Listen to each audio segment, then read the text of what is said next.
Good morning, good afternoon, and welcome to today's webinar. My name is Alec, and I'm going to be here in the background throughout today's session to help answer any of your general or technical questions that you have. But quickly before we start, I'd like to cover a couple tools that you will have throughout the session. The audio control is located beneath the slides in your console, so you can adjust the volume by sliding the indicator on this panel. Also, the audio is being broadcast through your computer speaker or headphones, so please adjust your volume there accordingly as well. Here are the buttons found at the bottom of your screen. You can take a moment now to familiarize yourself with them on this slide. One pretty important one for today is the Q&A. If you do have a question, these will be recorded. If we have time at the end, there will be a little bit of a Q&A session. If not, we will have these on file after the presentation. And you can find the Q&A tool by clicking on that purple Q&A icon. All these other buttons down here, you can find out, the Twitter feed, all sorts of stuff there. Your HRCI and SHRM certification codes will appear in the upper right-hand corner after the required watch time has elapsed. Your post-event survey and the resources there on the right-hand side of your screen as well. So you're going to receive a link to the recording of this webinar in a follow-up email, and that will come from today's sponsors at PathGather.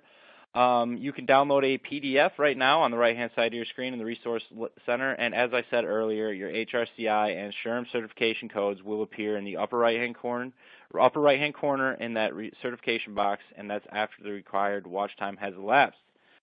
All right, so we have a jam-packed session for you today, so I am going to pass this presentation over at this point to Nick Gidwani, CRO at PathGather. So, Nick? Thank you very much, Alec, and thank you everyone for joining us for this webinar today. Today we're going to be talking about how to build a learning culture in order to drive competitive value from the inside out. Now I'm not going to talk too much today because we have some really great presenters. Today from Visa University, we're welcoming Jennifer Saavedra and Gordon Trujillo, who are going to be talking about how they've built Visa University and how they're taking it forward. And then the second half of this presentation, we're going to hear from Matt Siegelman, the CEO of Burning Glass, on how to apply big data in a very strategic way to understand and map your organization's talent shape. We're extremely lucky to have these great partners working with us, and as I said, in the first half, you're going to hear from Visa, and then the second half of the presentation, you're going to hear more from Burning Glass. So with that, I'm going to turn it over to Jennifer Saavedra, the Vice President of Visa University, to take you through the creation and journey of Visa University. Jennifer? Great. Thank you, Nick. And thank you, CLO, for having us today. We are always excited to talk about Visa University. What I wanted to do just for the first 5 minutes or so before I hand over to Gordon is to kind of set sort of the context from a business perspective as well as sort of the talent landscape for our journey to creating a corporate university and building a learning culture over the past 2 years or so. So with that, when we really started on this journey in late 2014, early 2015, the state of the business was we were a 6-year-old company, which is really always surprising for many folks. Visa, while we've been around since the 50s, we've always existed as a nonprofit association until late 2007, early 2008, when we took the company public. So in 2014, when we kind of set out to create a corporate university and put more kind of formalize a strategy around learning, we were really a young company. I always say we were younger than Facebook. We had a newish CEO at the time. He was about 1.5 years, 2 years into his role, and he had a new strategy for the organization, which very simply put was to be as relevant in the digital space as we are in the physical space. And the payments industry was and is frankly today really in a state of disruption. For the first time, we just had a lot. We have, always have had kind of our traditional competitors. We had a lot of new entrants, big and small, coming into the payments market. So whether those were kind of the big players, where you see sort of like the Apple Pay, Google Wallets, and some of the smaller players like the Squares, lots of disruption going on in the space. And all of those things combined really required us as a company to evolve in all areas. You would see it happening throughout the business. We opened our network for the first time in our company's history, which is really transformational. About 25 cents of every dollar spent globally is spent on a Visa card. The other 25 cents is spent on all of our competitors combined, and the remaining 50 cents is spent on in cash. So getting access to the data around 25% of global spend is very exciting.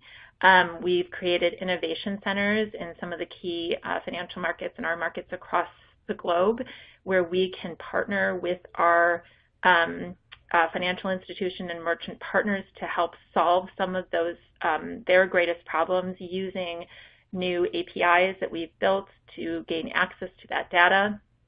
And all of that from a talent perspective, again, really required our workforce to evolve. So, jobs that never existed in the past in these innovation centers, app developers, for us, started popping up. We have become, over the past several years, increasingly global. So we stood up about 1,000-person office in Bangalore from organic growth. We, like many other payment companies, are expanding into China with the deregulation of that market. And last year, we acquired Visa Europe, which was the last kind of piece of the association puzzle. Was a bit of a holdout from the 2008 IPO, and they're now part of the Visa family. So increasingly global workforce, and then, which I'm guessing many of the folks on the phone are dealing with, increasing amounts of millennials. And we know from lots of research that training and development is very important to that population. So that was sort of the landscape where I've just never seen, frankly, an organization that had a clearer need for learning to transform the workforce. So what we did in the first year was we developed a strategy and we built a team, a learning team, really almost from the ground up. Spent a good amount of time last year creating the Visa University brand, a mark within our overall Visa brand, creating experiences and curriculum, and building campuses. We're going to focus mostly on our digital campus today. We also built 2 physical campuses, one in our headquarters in the Bay Area in Foster City, California, and then also another campus in Singapore, which is kind of our international headquarters, lack of a better term. And where we are focused now, tying really nicely with the theme of today's webinar, is to build that learning culture. So we feel like we've made great progress from what we're delivering as well as how we're delivering it through these campuses. And now we've built it, and we want everyone to come. So we have a huge focus on building a learning culture at Visa. So just a little bit more of a deep dive, just again, so you understand the context. When we set out to create this learning organization and develop the strategy and build the team to support that strategy, we basically decided to build a hybrid learning organization. So rather than going completely centralized with a chief learning officer model or completely decentralized, we knew we wanted to sit somewhere squarely in the middle of that, where there were curriculum areas that we felt strongly should be delivered with a globally consistent voice, and those are reflected on this slide. So curriculum about the industry, payments, and our place in it, leadership across the organization, and professional skills. And then we partnered with the business to create roles focused on role-specific training in each of the key functions. So it's a bit of a hybrid organization, and the teams that we built obviously aligned with that model. And then we built these 3 campuses that I mentioned earlier, our digital campus, which you're going to get a sneak peek into today, as well as these 2 physical campuses. Once we sort of had that established in the first kind of year of our journey in 2015, last year we spent a lot of time on the campuses and curriculum, as I mentioned. So we first set out to build a brand, and it was one of those things I didn't know, honestly, it was as important as it was until I was a year or so into it. We initially built it to be sort of a visual tie across our physical campuses, our curriculum, whether it was functional or enterprise curriculum. It has been, I think, one of the most valuable exercises and key learnings from our journey is that building that brand that ties everything together visually and links and labels our investment in our employees' development has been really critical. So you can see some representations of the brand on this slide. We know everything from the physical space to some of the materials that, just PowerPoint templates. It's spread throughout and has really taken fire. I often joke, you've arrived when people start stealing your brand, which has been happening quite a bit. So we have to sometimes play the brand police, and I always think that's a good thing. So that takes us to the building of the campuses. So when we think about the campuses, I think about the digital campus as the overarching umbrella to all of our delivery across BC University. And I think of the physical campuses as sort of pieces underneath that umbrella. So the digital campus, and there's a few reasons for that. So the digital campus allows us to reach every employee at Visa, regardless of where they sit, whether they're in a hub office where we have a campus, a hub office where we don't have a campus, or whether they're telecommuters. The second thing I'd say is that it is the single point of contact of all learning content at Visa, which is kind of the first point on the slide. It really helps us bring all of this content together in one place. When we first arrived, we noticed there was a lot of content. We just weren't getting credit for it, frankly, so it didn't have a brand on it, the BC University brand, number one, and it was really distributed. So whether it was in SharePoint sites or our LMS or our Insight company intranet, it was really spread out. And so the first thing that the digital campus really allowed us to do was bring all of that content together in one place. The second thing it allowed us to do, because when we did that, we noticed we had, at the starting point, I think we have more now, 26,000 assets. So the second point is how do you bring that all together in a way that is meaningful and relevant for every individual learner at Visa? So we do that through several components of the functionality of the campus, which is built on the PathGather tool.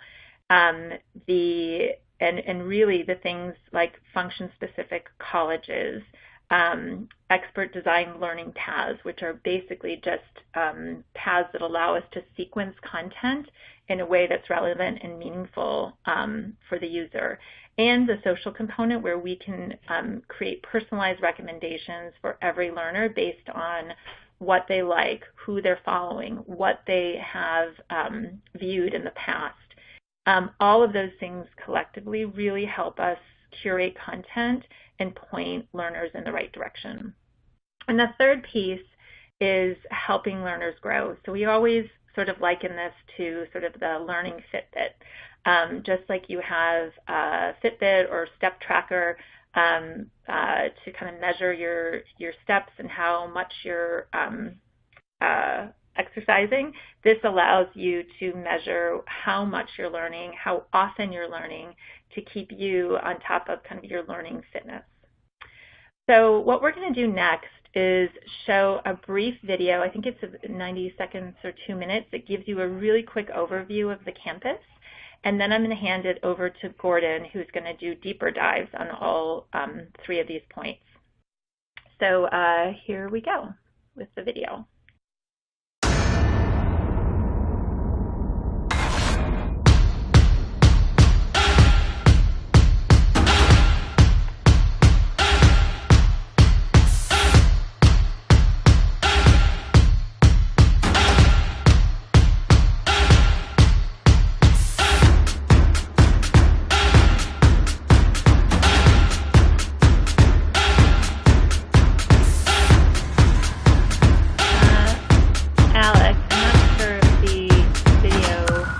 stalled on my end. It's playing 5 for me. Oh, great, great.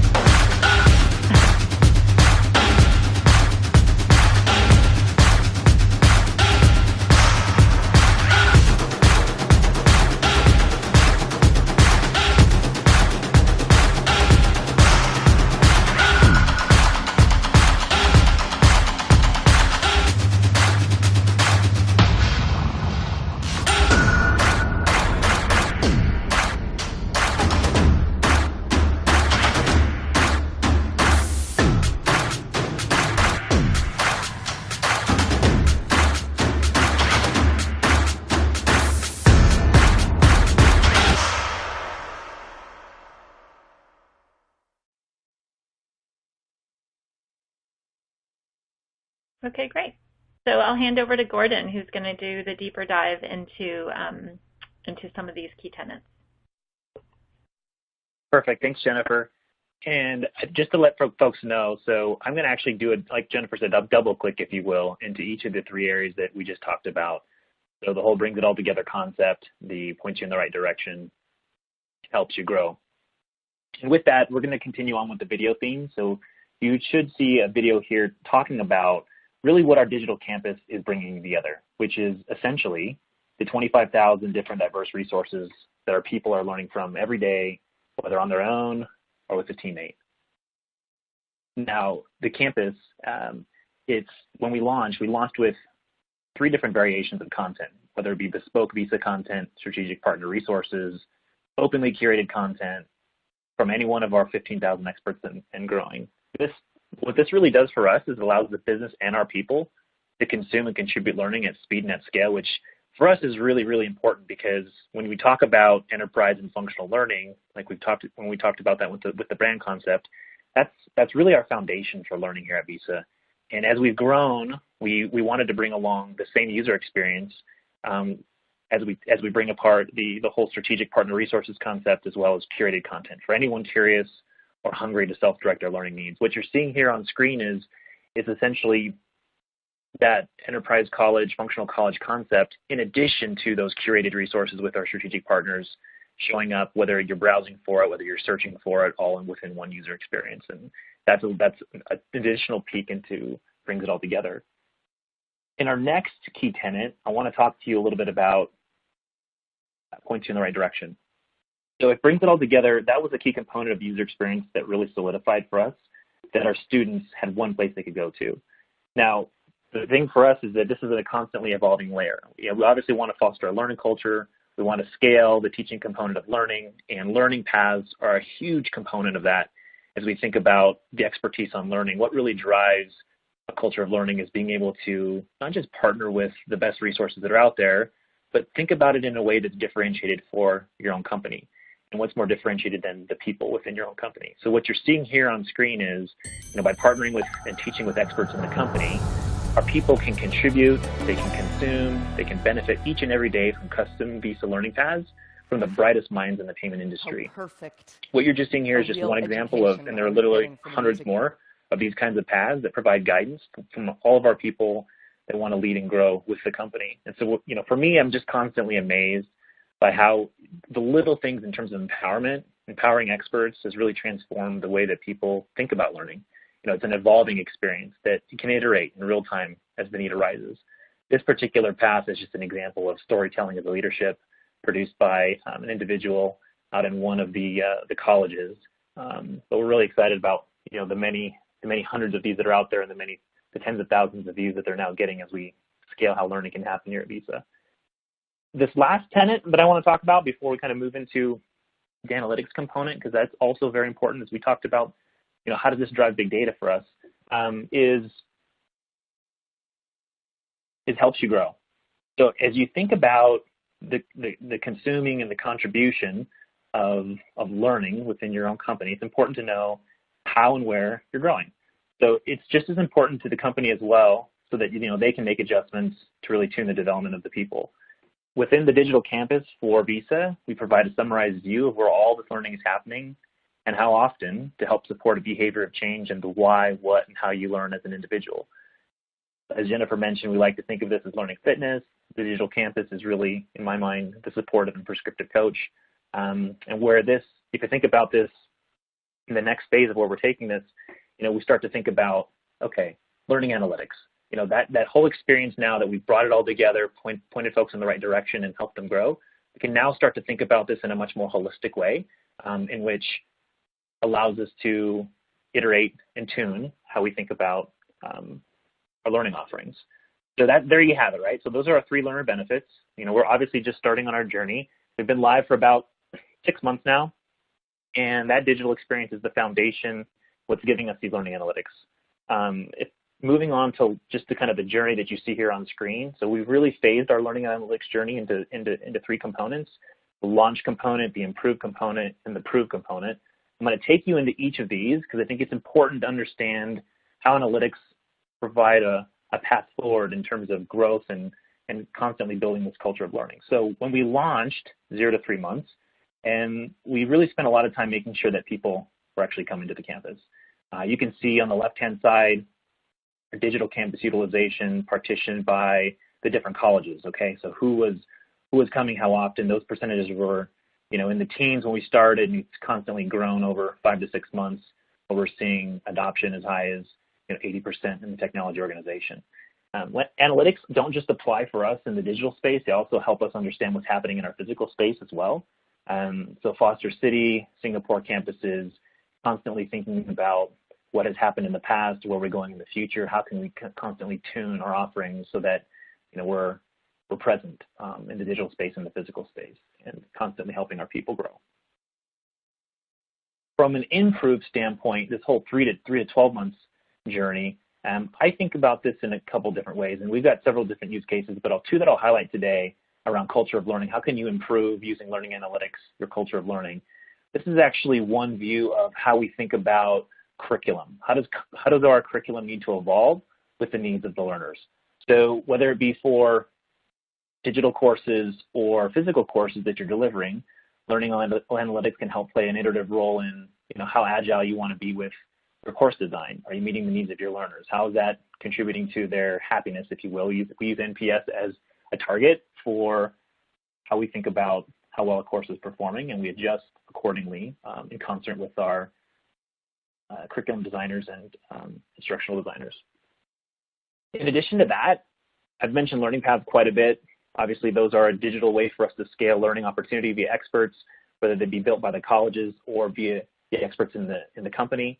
We constantly look at that as well, whether that be things that we're building out bespoke with Visa subject matter experts in a project, or you can oftentimes start to see the types of paths that are bubbling up and the types of things people are looking at to really understand where those needs might be. And a perfect example of this is over the past several months, we've started to see a strong indicator that understanding payments across many levels is a key component for our people to not just feel connected to the strategy, but just feel more connected to where we're going as a company in the long term, that strategic, that sort of macro level view.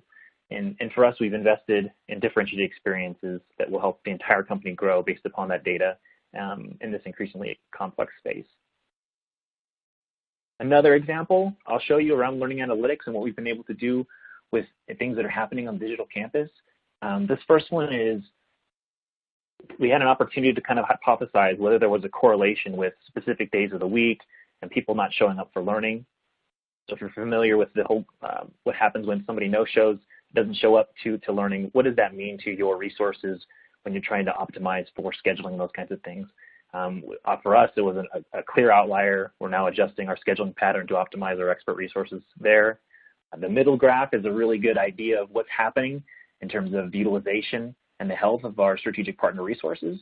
So, previous to the digital campus, an entire picture of what was possible here was not available, right? So now that we're kind of bringing it all together, that whole body of learning happening, we can understand it at a business level, at an individual level, and at the business level, for us to be nimble with our investments and pivot to where we want to make impact the greatest, that's very important to us, not just from a company standpoint, from a Beast University standpoint, but also from a learning technology standpoint.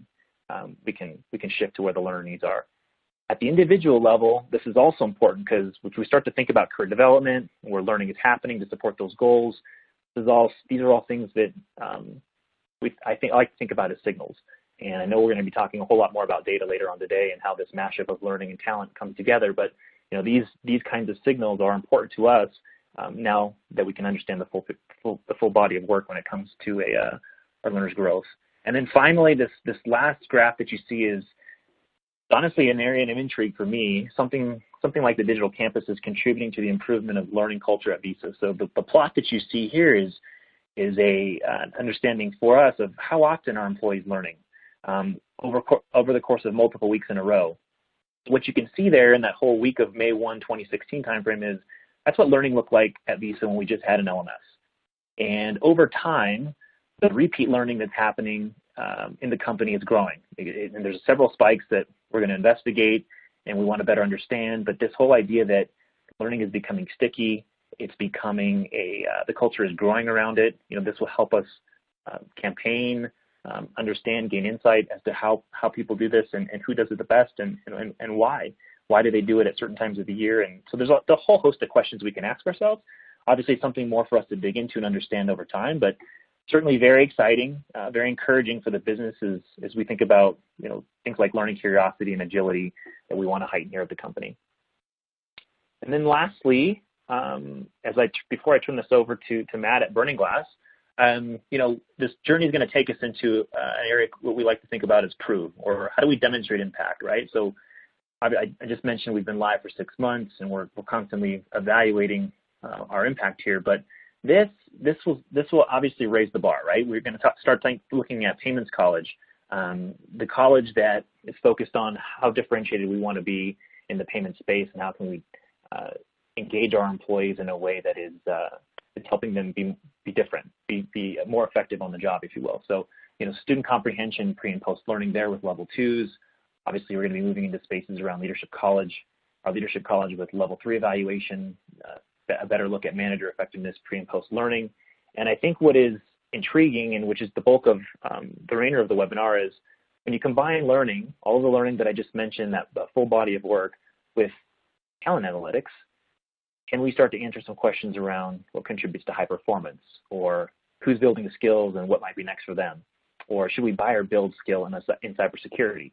And for us, that's very intriguing. The journey has just begun, but we're very, very, very excited about what we've been able to accomplish and where this could go. So thank you for that. And with that, I'm going to turn it over to Matt, who will move you into the Burning Glass component of the webinar. Matt? Well, Gordon, thank you so much. It's a pleasure, and CLO and PathGather both, thank you so much for the opportunity to speak with you today.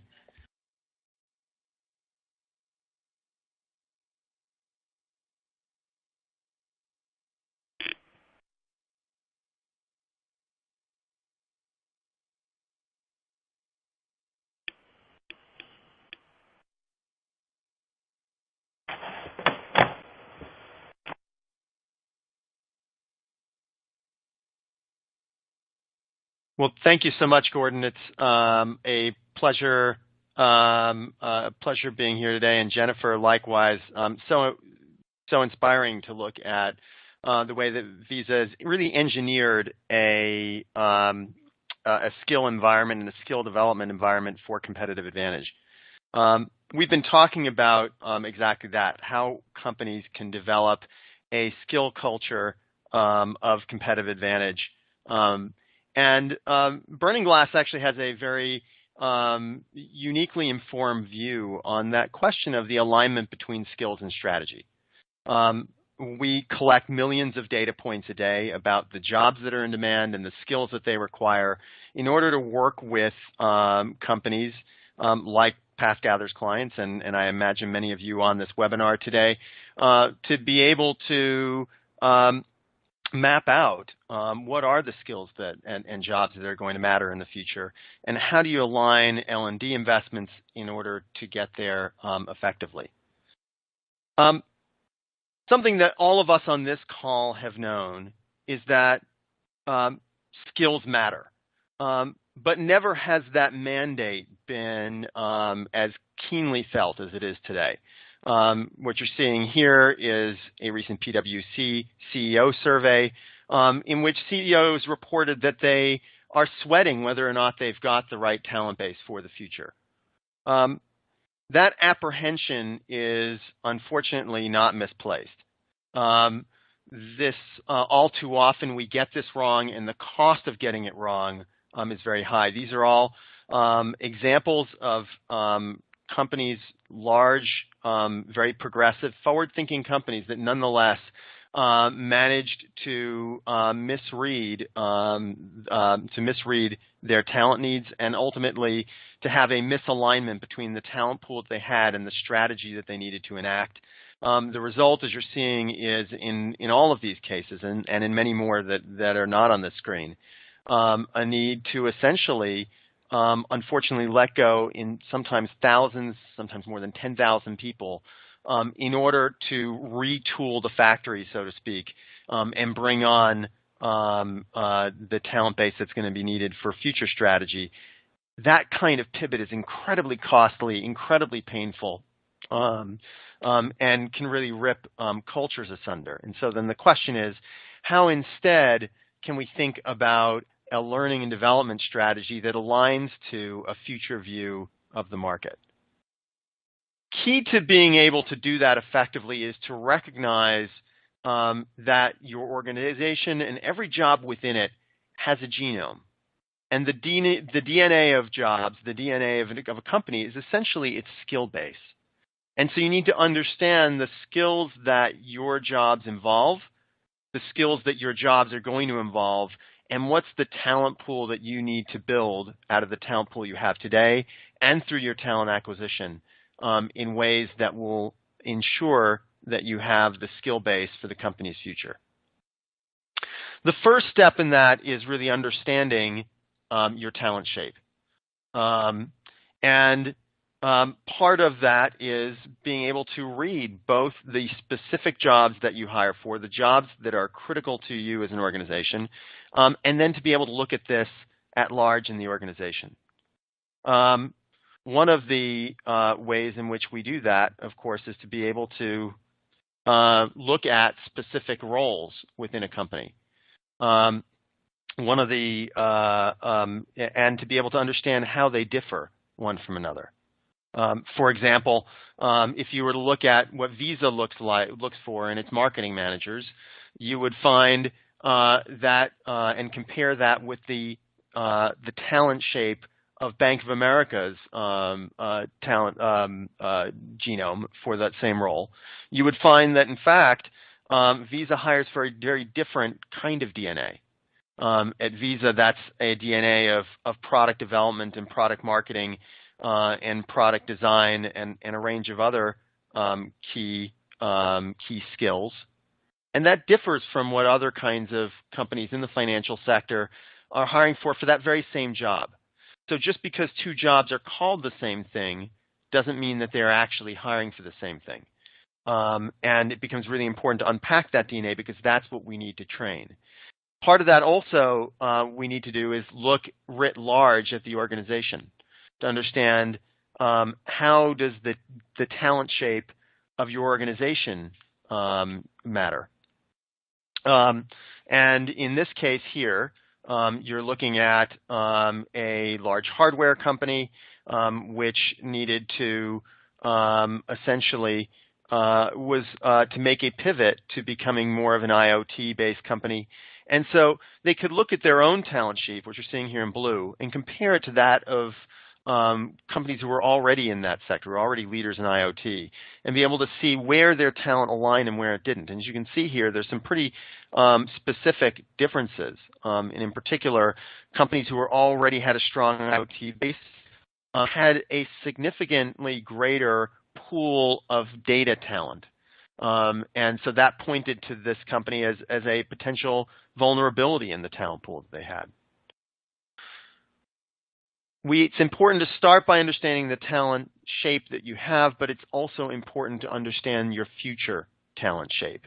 And there's a bunch of different indicators that Burning Glass works with our clients to be able to see in the market. Here's one of the ways that you can look at that is in being able to know which skills are in demand. So we can look at the skills that are in demand today, and we can understand how the market has been changing into the future. One of the things that we can do, you'll see here a set of IT skills, and on the one hand, you can look at what's already in demand, but that doesn't tell you all that much.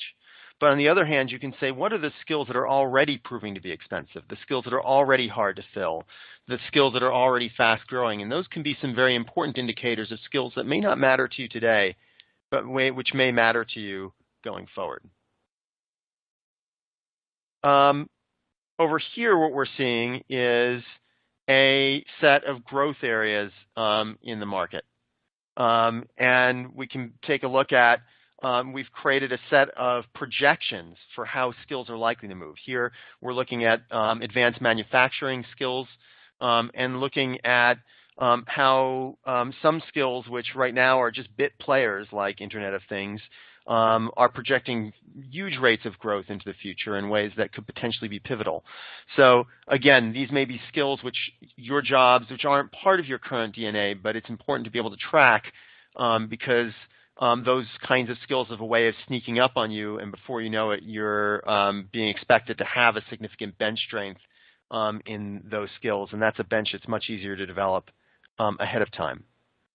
Another way to do this is, of course, to be able to look at your competitors for talent. In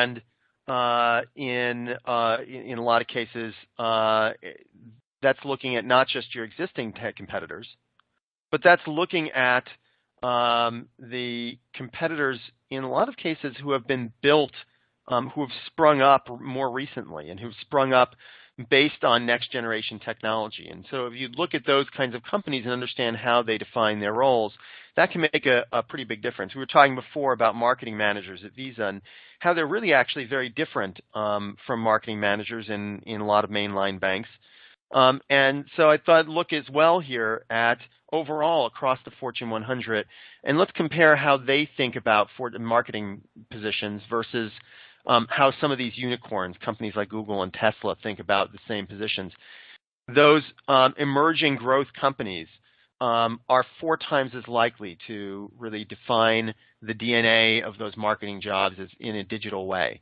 And that's really significant. Again, you might be one of those mainline companies, but being able to track what's leading edge. And you can do that not only at a broad enterprise level, but you can also do that at the level of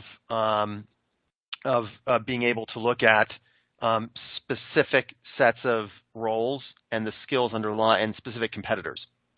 What you're seeing here on the right is how GM has always thought about mechanical engineers. This is the genome that they articulate when they're out talking to the market about mechanical engineers. On the left, you're thinking about how Tesla is articulating the same positions. GM and Tesla are both automotive manufacturers. They're both hiring for nominally the same position. Again, they call this the same thing. But GM is talking about this job in terms of electrical engineering, systems engineering, engineering support, engineering design. And on the other hand, Tesla is talking about product development and involving their mechanical engineers in product design and in 3D modeling and in data analysis. That's a very different construction of a role, and it gives a sense for where that kind of role may be heading and the skills that may be needed in the future. Finally, one of the most powerful ways of being able to understand how your workforce may be disrupted, is to be able to track the kinds of skills that are likely to upend things. And here you're looking at a simple matrix around data analytics jobs and skills. And even in a field like data analytics, which is an emerging and growth field, a field that many of us aren't even used to thinking of as being a core component of our workplaces, but even in that field, there are certain skills which are coming to be particularly disruptive. Not all skills are created equal. And so we've mapped out here the skills that on the one hand are already proving hard to fill out from a talent sourcing and acquisition perspective, and the other hand, which are growing really fast. That top right-hand quadrant are skills that have a potential, if you're depending on external hiring in order to fill your jobs, these are places where you're going to be increasingly challenged. Gordon was talking before about being able to make buy or build decisions for things like cybersecurity, and this is a great example to be able to look at specific skills and say, hey, these are ones which we're not going to be able to find in the open market. These are ones where we need to find a supply chain within the company to fill. And so once you have that knowledge of both your existing talent shape and the future talent shape that you're likely to have, and you've come to have a sense for what the gap is, the next thing that remains, of course, is to be able to figure out how you close that gap. And that has significant import both for the both in terms of how you plan out talent pipelines within the company and map learning paths for workers, but it also has significant implication for how you expose opportunity to workers in turn. We'll start here by talking about identifying the kinds of talent pools that share a genome with jobs that may come to be relevant. This is an example of a large consumer bank that had significant demand for senior contact center management roles. And what they were able to do is to say, okay, let's look at the genome of other jobs in an organization and see where they map and be able to understand how those jobs can become feeders to the role that you're trying to fill. At the same time, one of the things you can do, once you have that sense, you can say, hey, look, this is how, these are pools of talent within the company who can potentially be that supply chain for our future strategy. It becomes really important to, as Jennifer and Gordon described, to point them in the right direction, to make sure that they have that map that says, hey, these are some of the upward opportunities that are going to be available to you, and these are the specific sets of skills that are going to get you there. These are the, this is the learning, and this is the learning that will help you acquire those skills. That's relevant not just overall, but that's relevant as well as a way of helping organizations fulfill really important diversity mandates within their organizations as well. Here's a, I'll conclude with this example. We all, of course, want to do a better job in terms of having a diverse workforce. But often, particularly in technical fields, that can seem really challenging. But when you start to take the approach of understanding the genome of your individual jobs and map that across, you can find pools of talent that are more diverse and that provide better opportunity. Here's an example you see at the top, you see at the bottom, mobile application developers, which, as you'll see here, are just over 9% women. But front-end developers are over 20% women. So if you're looking to hire a mobile application developer, being able to say, hey, look, those front-end developers, they aren't the same job, but they have a lot of the same DNA. How do we tap that pool?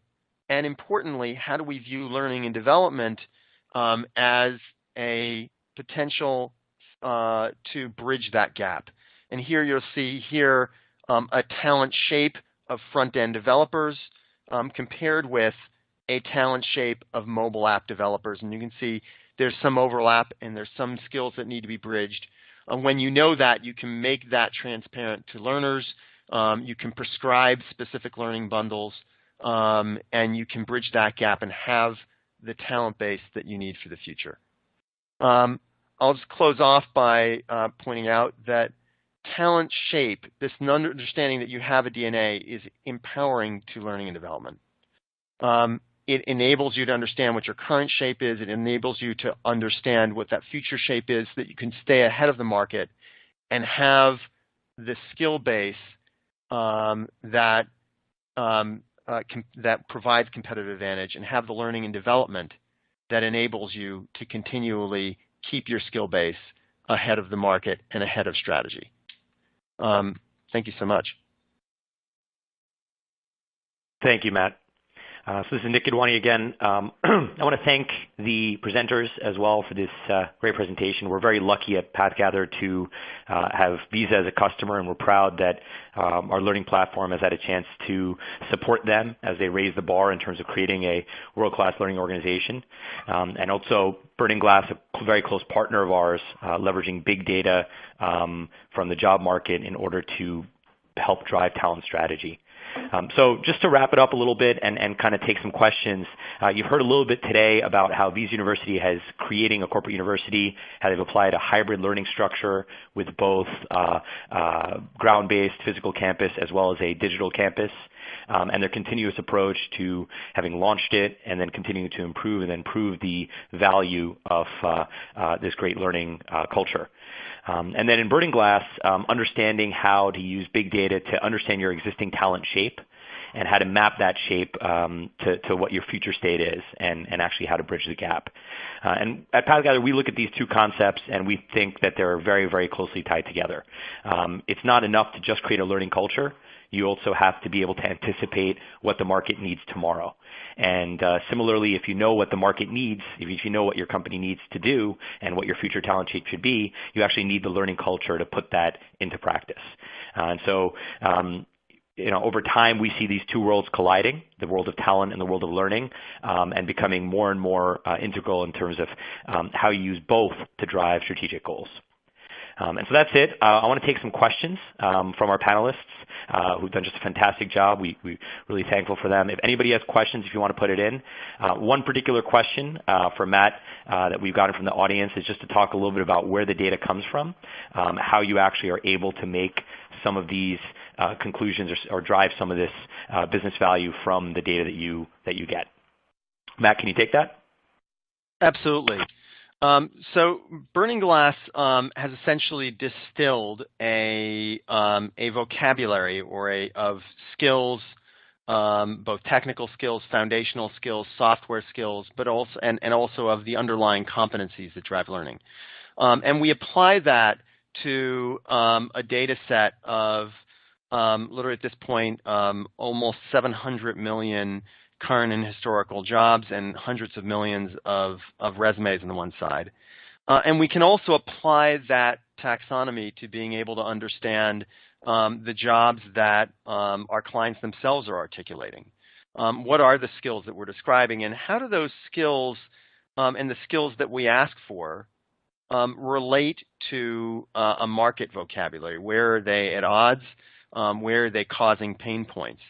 In a lot of cases, when we're creating a job requisition, hiring managers may ask for all sorts of things, and those kinds of things can create constraints. Because we are analyzing not only the jobs that you're creating, but and translating them to that common vocabulary, but because we can then map that to what the market asks for, we can see where those points of accord are and where those points of disjoints that are likely to cause talent shortages. Thank you, Matt. We've had a couple people ask as well about how recommendations work within Visa University, how you actually drive the right content to the right individuals. Gordon or Jennifer, do you feel comfortable talking a little bit about that? Yeah, I can take that one. In fact, I've got a couple here. Looks like there's another one coming in as well. But on the recommendation piece, so the way that I would think about this is it's twofold. There's an automated component to this from a recommendation standpoint that you would want to take advantage of. So just like Amazon recommends things to you based upon people, products that you might like. So in this case, learning that you might like, people that are taking learning that are kind of like you. There's like a skill association with that. Those are all ways in which the platform can be automated in terms of an algorithm that recommends things to you personally. That doesn't stop the organization, obviously work in an enterprise, from being able to recommend things to you in a directive way. That can also happen directly with your manager or a peer, which is a little bit different, but we do find it to be empowering because we see a lot of people sharing learning concepts, learning opportunities, things that they're reading about. I just saw a couple the other day around cryptography. We start talking about security and those kinds of things with each other, people creating paths and then just directly sharing it to one another within this platform for anybody to view. That's how I would answer that. Let me just take this other one just while I'm here. So there's a question about learners being both consumers and contributors to learning, and can we describe in detail how we help learners become teachers too? So from a digital campus standpoint, I'll answer this specifically to the digital campus. The way in which we launched was with some very specific messaging from our CEO that, just as much as our people want to be able to consume all this learning that we're bringing it all together, we also want to encourage our people to contribute. There's a lot of untapped expertise that we haven't yet made scalable for our people, both that are here at Visa now and that are coming to Visa to be able to use day one. And that message was obviously we messaged that, we provided our folks scaffolding, if you will, on how to make that learning scalable. And luckily we have a digital campus that allows us to do that.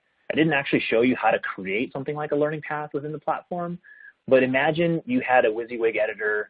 It was as easy as creating a blog, body copy text that's coming directly from the person who knows about how to teach another person about, storytelling. And you type it out like you would type it out to a friend. With a friend, you might not just send them 5 links, but you might actually give them some context. That's what we try to achieve with learning paths, and we give our people the tools to do that, and they have the tools to do that inside of PathGather. Yeah, I just add to that, Gordon, and it's I think the question's from RJ, who's a former colleague of mine. So hi, RJ. That leader is teacher culture. It's so important. It's something we're really focusing on as we, as I mentioned at the outset, work to build the learning culture here at Visa.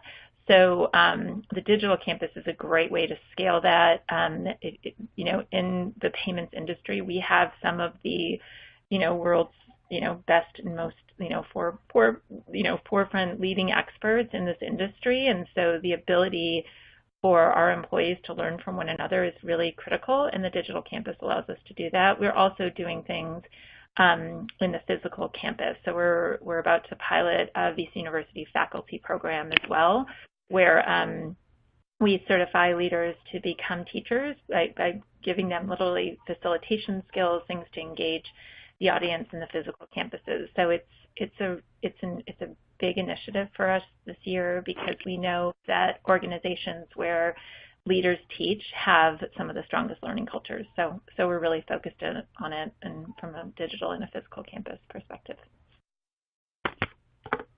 Thank you, Jennifer. I've actually seen about 5 or 6 questions over the course asking about what platform is Visa using. I'm sorry if that wasn't clear. Gordon, I don't know if you want to just take that and explain a little bit if it's confusing what you've shown today. Yeah, sure. So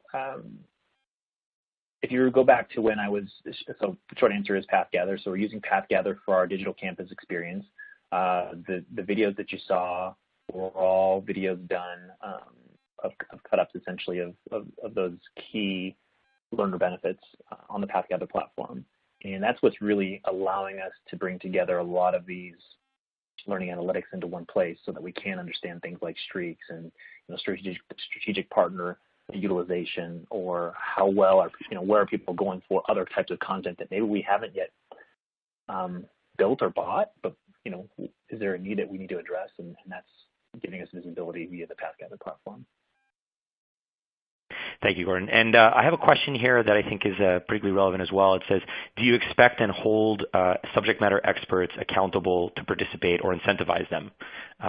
Is that something that you do? And I know that's something that you do at Visa, if you want to talk a little bit about that.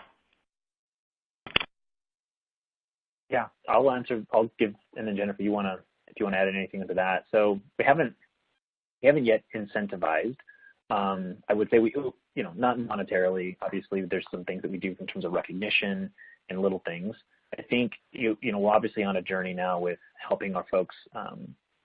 The first step is to provide them easy tools and easy ways to do this. Bring all of this kind of information into one place so that they can be productive, and that when they're done being productive with the build out of something like a learning path, they feel really good about sharing that with other people.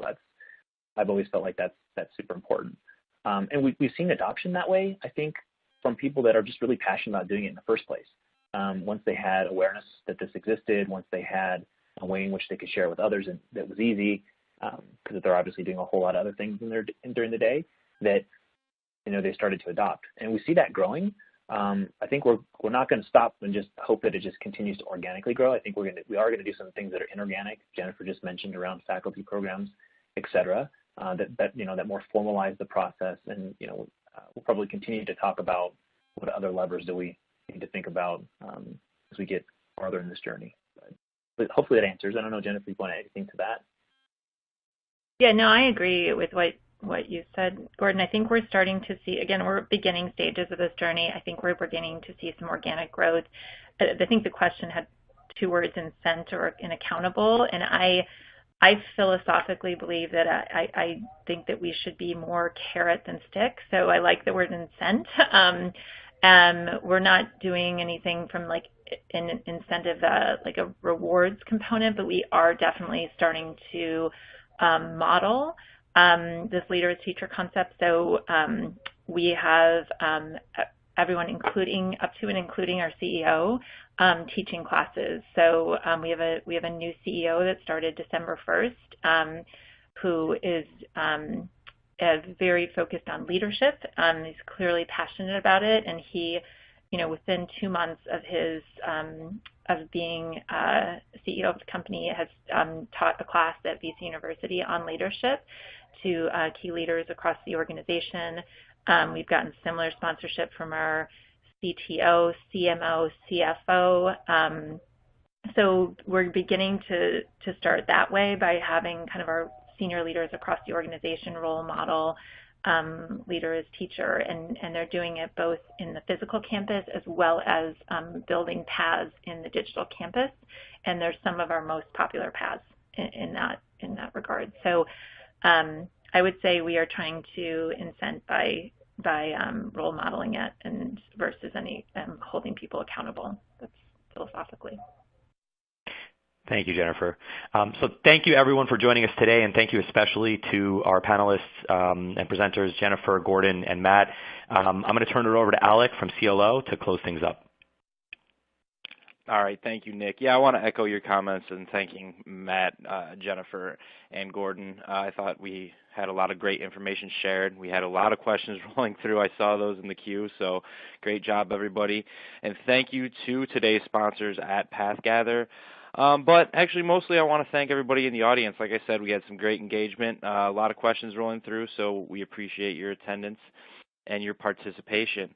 For those of you who asked, you can find materials from today and all other CLO webinars at events.clomedia.com or click on that CLO icon at the bottom of your screen. So once this webinar closes out, you will be directed to a post-event survey. So we would appreciate it if you took the time to fill that out. The information will help us improve our webinars going forward into 2017 and beyond. So that would be greatly appreciated. Also, at this point, take note of your HRCI and SHRM certification codes at the upper right-hand corner of your screen. If you've been here for the entire presentation, those should appear there. All right, so thank you once more to our attendees around the world. We'll see you all back here actually tomorrow for our next CLO webinar titled Learning and Business Impact, Making the Case Through Metrics and Analytics. That'll start at 2 p.m. Eastern, everybody. So thank you once more to our presenters, and have a great day, everybody.